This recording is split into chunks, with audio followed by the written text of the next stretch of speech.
Hai hai hai. Halo halo, di sini bersama aku Alma Dan aku Nadila di Pop Pop Pop Popins Today. Sekarang di podcast kita ada topik yang menarik loh. Wah, apaan tuh kira-kira? Judulnya AI membunuh profesi ilustrator.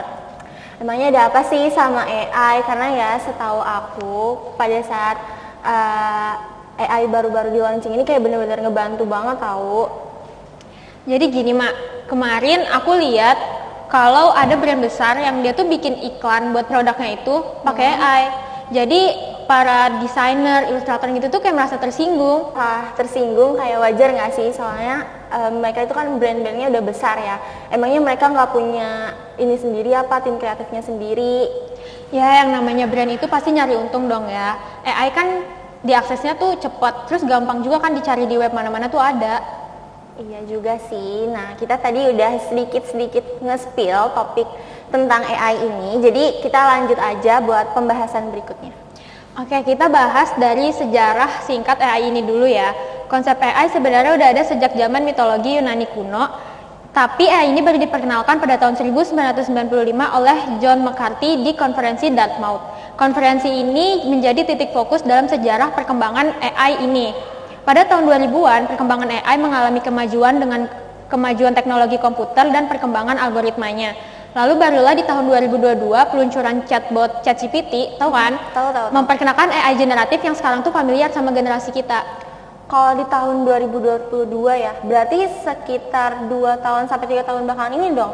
Masih baru banget. Iya, emang masih baru banget dan itu cuman awal peluncurannya aja. Tapi ya Dil, aku inget banget waktu awal-awal AI ini baru diluncurkan ke dunia masyarakat ya, itu tuh masih bener-bener kurang banget, yang masih belum secanggih sekarang. Ya kok bisa kayak gitu ya? Nah itu tuh ada yang namanya algoritma machine learning, terutama deep learning. Nah hal ini tuh kayak mengalami peningkatan, makanya kenapa sekarang AI bisa secanggih itu dan bisa sepintar itu. Oh jadi AI itu mengambil kepintaran itu dari manusia itu sendiri ya? Iya benar, jadi AI itu kenapa sekarang bisa makin pintar? Karena ulah manusianya sendiri. Misalnya nih kita ngambil contoh, kita lagi belajar yang namanya tentang reboisasi. Nah jadi karena kita nggak tahu nih apa itu reboisasi, kita nanya dong ke AI. Nah jadi AI ini yang mengulik informasi itu, makanya AI bisa lebih pintar daripada manusianya sendiri. Ternyata keren juga ya algoritma AI itu. Iya dong. Nah sekarang itu orang-orang udah nggak jarang lagi buat yang namanya make AI. Jadi kayak dimulai dari pelajar sampai ke pekerja itu udah banyak banget yang make AI. Kayak kita aja nih, kalau kita dapat tugas yang susah gitu kan, apalagi matematika, sering banget kan kayak susah banget sih matematika, jadi kita nanya itu kayak AI kayak gitu. Tapi justru karena itu nggak sih sekarang tuh AI itu banyak dikritik. Iya kah? Pasti karena banyak yang disalahgunain ya, kayak nyontek gitu. Iya, karena kan kalau kayak gitu kapan kita majunya? Kalau apa-apa tuh kita nanya ke AI. Padahal pertanyaan yang bisa kita dapat informasi dari orang sekitar kita aja tuh kita tanya sekarang tuh ke AI. Jadi kayak kapan manusia pinternya kalau kayak gitu? Kapan manusia pinternya ya kalau apa-apa nanya ke AI. Jadi sekarang kan kita udah ngebahas beberapa ya tadi soal tugas dengan AI. Jadi sekarang kita ngebahas kayak kenapa sih AI ini sekarang sampai bisa dibilang bakal ngegantiin profesi desainer. Jadi dari apa yang tadi kita omongin dan yang kamu bilang tadi tentang algoritma, AI itu kan berkembang pesatnya cepet banget. Jadi AI sekarang ini udah ada yang namanya generate gambar, tahu nggak? Tahu, yang bikin gambar itu jadi aneh gitu kan ya? Yang kayak gitu, lucu kan? Itu lucu banget kemarin. Iya itu sempet viral kan? Terus juga sering banget diketawain sama teman-teman, sama orang tua juga, karena kita sempat nyoba-nyoba dan itu gambarnya jadi aneh banget. Tapi kamu tahu nggak sih, sekarang generate gambar AI itu sekarang udah keren banget. Masa sih? Tapi masih nggak sebagus gambar aslinya dong. Jangan salah. Kan tadi kita udah ngomong nih, algoritmanya AI itu kan diambil dari manusianya sendiri. Ya. Saking cepatnya dia berkembang ini tuh, sekarang gambar hasil generate AI udah kayak asli. Kalau kayak gitu profesi fotografer juga bisa kegantiin dong. Jadi bukan cuman profesi desainer doang, tapi fotografer juga bakal keganti. Iya, dan letak masalahnya kan ini gampang banget diakses. Cari web aja pasti ada kan, kita nemu gratis juga. Apalagi tuh sekarang selain generate gambar, kita juga ada yang namanya merubah audio gitu, tahu nggak? merubah audio dari manusia jadi AI gitu apa gimana? Iya, jadi tuh kita bisa kayak gini, misalnya kita bikin lirik, Iya. terus kita kasih ke AI dan AI ini bikin lagu dari lirik yang udah kita buat ini, atau liriknya juga bisa kita ambil dari AI. Oh alah, tapi itu dengan suara kita atau robot? Suara AI-nya itu sendiri, jadi udah ada suara orang yang diambil untuk menyanyikan lagu ini gitu loh, ngerti gak sih? Oh alah, iya tahu-tahu. Jadi sekarang kayak lagu-lagu pun ya udah bisa dibuat sama AI. Pantesan aja ya, soalnya kayak kebanyakan tuh bahas lagu-laguan kan kita bisa dengernya tuh waktu itu kayak agak non formal kayak gitu, tapi sekarang kayak kebanyakannya formal sih. Tapi ngomong-ngomong masalah tadi yang bisa diakses secara gratis ya, aku sempat ngulik juga, jadi sempat nyari yang namanya tuh web AI. Aku kurang tahu deh, aku lupa namanya apa, tapi kita tuh kayak registrasi pakai email. Nah, fungsinya registrasi ini tuh apa? Jadi kita tuh bisa dapetin poin itu 100 bintang. Nah, jadi misal kamu nih mau ubah apa? Misal desain lah. Misalnya aku pengen bikin kaos tote bag yang dia tuh warna putih terus ada gambar jeruknya. Nah, itu bisa banget pakai AI itu. Jadi kamu tinggal masukin kode yang kamu bilang tadi. Jadi AI itu ngedesain paling sekitaran 1 menit, bahkan bisa kurang. Dan itu tuh nge-create-nya tuh hasilnya tuh bisa lebih dari 4. Itu dari cuman kita login aja? Iya, dengan cara login kamu udah ngedapetin desain yang manusia tuh ngedit kayak gitu tuh lama. Kalau kayak gitu desainer kerja apa?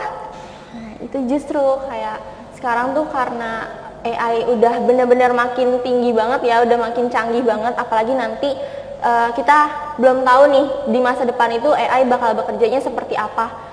Kalau kayak gitu caranya sih bisa ngubah profesi desainer banget, berpengaruh besar. Iya sih, dan nggak cuma desainer, tapi banyak juga sekarang pekerjaan yang udah mulai tergantikan sama AI ya.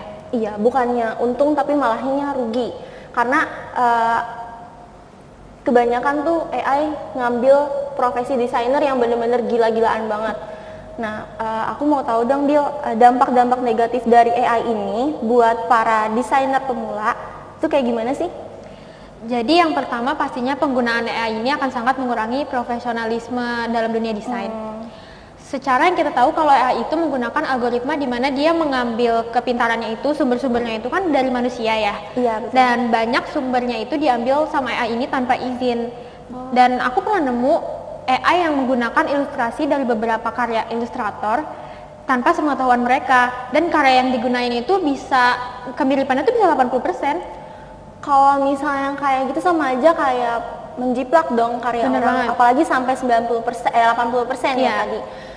Tapi kan kalau namanya desainer itu kita nggak kenal yang namanya menjiplak ya, paling nyari referensi sama ATM, Iya. amati, tiru, modifikasi. Nah, kalau misalnya masalah AI ini sampai ngejiplak 80% tuh bukan lagi nyari referensi ya, tapi Bener banget.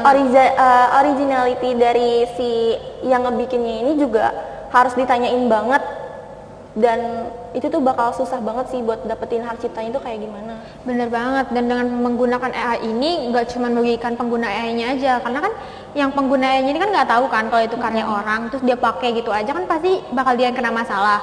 Iya. Dan selain pengguna AI-nya ini juga ya ilustratornya juga rugi dong, karena karyanya dipakai tanpa izin.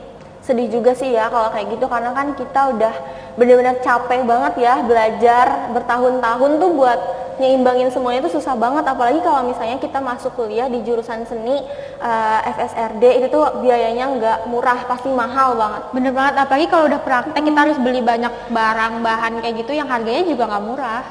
Iya, tapi bukan cuma masalah biaya aja sih ya, tapi dari segi ilmu pun sangat merugikan banget, karena bayaran kita tuh yang udah bener capek banget nyari duitnya kayak gimana biar kita bisa gimana caranya jadi desainer yang pas gitu loh, maksudnya kayak dari segi komposisi, warna, dan lain-lain kayak gitu. Tapi dengan kayak gitu tuh sebenarnya kita bisa juga sih ngebedain mana yang hasil AI, mana yang hasil desainer atau ilustrator. Kalau kayak gitu gimana tuh caranya? Untuk kita yang mengerti teori-teori desain pasti kan gampang kelihatan ya perbedaannya. Apalagi kan AI ini dia tuh stylenya tuh itu aja sebenarnya, walaupun dia mengambil sumber dari ilustrator lain, tapi pasti ada di mana kita tuh bisa lihat kalau ini tuh hasil buatan AI. Dan AI itu belum tentu memikirkan aspek teori tadi untuk diaplikasikan dalam generate gambarnya. Berarti, tapi kalau misalnya yang bikin manusia kan ini ya punya art style-nya sendiri ya. Bener. Tapi kalau misalnya buat orang-orang yang awam tuh masih harus banget ekstra teliti banget ya buat ngebedain yang mana pembuatan dari manusia sama AI. Ya karena kan mau nggak mau AI pasti bakal terus berkembang dong. Kita yang udah belajar, kuliah, desainer atau ilustrator dan lainnya juga harus usaha ekstra untuk ini. Usaha ekstra itu kayak gimana ya? Ya pastinya kita perlu kembangin skill kita dulu. Jangan mau kalah sama AI. Kita kan bisa fokus kembangin dari ciri khas desain kita sendiri kan. Dengan kita punya ciri khas, jadi pasti orang-orang yang mau pesen desain itu mungkin masa cocok sama ciri khas kita. Jadi ya ke kita dong larinya. Dengan ciri khas unik itu kan belum tentu AI bisa buat hal yang sama. Oh ya, buat teman-teman semuanya nih yang tertarik banget sama yang namanya desain atau yang emang lagi menempuh pendidikan di bidang desainer dan ingin mengembangkan skill kalian semua, teman-teman bisa juga loh buat ikutin yang namanya workshop atau kursus bimbingan buat desain gitu. Bener banget, kalian bisa ikut workshop, terus mungkin kalau yang masih sekolah, mungkin kalau ada eskul desain kayak gitu juga bisa ikutin kursus tambahan, tapi kembali lagi tuh opsional sih, pilihan kalian masing-masing. Tapi tau nggak sih Mak, Apaan tuh? kita nggak selamanya harus melihat AI ini sebagai ancaman. Kita bisa menggunakan AI, memanfaatkan AI untuk sebagai bantuan kita mencari ide, referensi buat menambah kreativitas kita, itu boleh juga kok. Iya, atau mungkin malah bisa belajar lebih mengenal ilmu-ilmu desain itu buat mengembangkan skill kita itu dari AI juga bisa. Betul, jatuhnya tuh kayak ya AI itu bukan suatu ancaman buat kita, tapi kita tuh kerjasama juga sama AI. AI itu ibaratnya teman yang membantu kita buat cari ide, referensi, biar kita tuh menambah kreativitas kita, tapi bukan untuk digunakan bikin desain, musik yang pure tuh dari AI. Iya, karena kan semuanya juga bakal ada manfaatnya ya kalau misalnya kita bisa mengembangkan itu tuh dengan bijak gitu loh. Bener banget.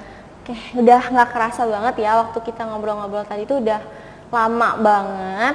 Ya saking serunya sih kalau pembahasan AI itu menurut aku nggak bakal ada habisnya, karena pasti banyak banget yang akan kita bahas nih soal AI yang menurut aku tuh generasi kita tuh pasti bakal berdampingan banget sama AI. Iya benar. Tapi sebelum kita akhiri nih topik pembicaraan kita tentang AI ini, kita punya informasi terbaru buat kalian semua.